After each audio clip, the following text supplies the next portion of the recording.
ಇದು ರಾಜಣ್ಣ ಅವರ ಮಾತು. ನಿಮಗೆಲ್ಲ ಇತಿಹಾಸ ಗೊತ್ತಿದೆ. ಮಧ್ಯದಲ್ಲಿ ಮುಖ್ಯಮಂತ್ರಿ ಬದಲಾವಣೆ ಮಾಡಿದಾಗ ನೆಲ ಕಚ್ಚಿದೆ ಪಾರ್ಟಿ ಅಂತ ಮಾಜಿ ಸಚಿವ KN ರಾಜಣ್ಣ ಅವರು ಕೊಟ್ಟಿರುವಂತ ಎಚ್ಚರಿಕೆ ಇದೆ. ವೀರೇಂದ್ರ ಪಾಟೀಲ್ರನ್ನ ಇಳಿಸಿದಾಗ, ಬಂಗಾರಪ್ಪ ಅವರನ್ನ ತೆಗೆದಾಗ ಏನಾಯಿತು, ಯಡಿಯೂರಪ್ಪ ಅವರನ್ನ ಕೆಳಗಿಳಿಸಿದಾಗ ಏನಾಯಿತು, ಹೈಕಮಾಂಡ್ ಪಟ್ಟಿ ಬದಲಾಗಿದ್ದು ಇತಿಹಾಸದಲ್ಲೇ ಮೊದಲು ಅನ್ನೋ ಎಚ್ಚರಿಕೆಯನ್ನು ಕೊಟ್ಟಿದ್ದಾರೆ. ಪಾರ್ಟಿ ಮುಖ್ಯಮಂತ್ರಿಗಳನ್ನ ಇಳಿಸಿದಾಗಲೆಲ್ಲ ಕೈ ಸುಟ್ಟುಕೊಂಡಿದೆ, ಇತಿಹಾಸವನ್ನ ನೆನಪು ಮಾಡಿಕೊಳ್ಳಿ.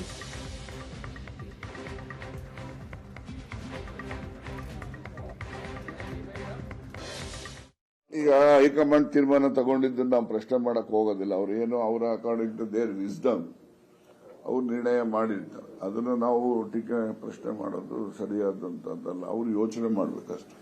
ಎಲ್ಲೆಲ್ಲಿ 5 ವರ್ಷದ ಟರ್ಮ್ ಅಲ್ಲಿ ತೆಗೆದಿದ್ದಾರೆ, ಯಾವ್ಯಾವ ಪಕ್ಷದ ಸರ್ಕಾರಗಳು ಬದಲಾವಣೆ ಮಾಡಿದ ನಾಯಕತ್ವನ, ಅವೆಲ್ಲ ಮುಂದಿನ ಚುನಾವಣೆ ನೆಲ ಕಚ್ಚಿರೋದೆ. ನೀವು ಹಿಂದಿನಿಂದ ನೋಡ್ಕೊಂಬನ್ನಿ.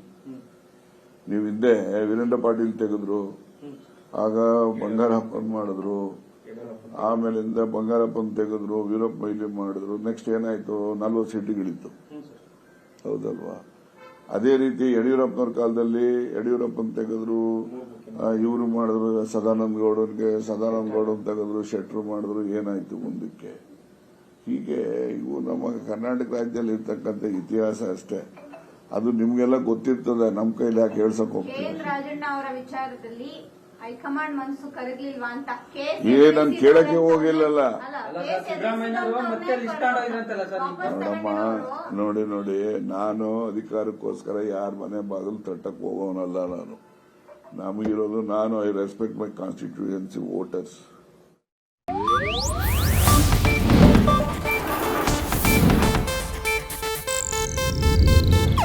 ಇದು ಏಷ್ಯಾನೆಟ್ ನ್ಯೂಸ್ ನೆಟ್ವರ್ಕ್ ಪ್ರಸ್ತುತಿ.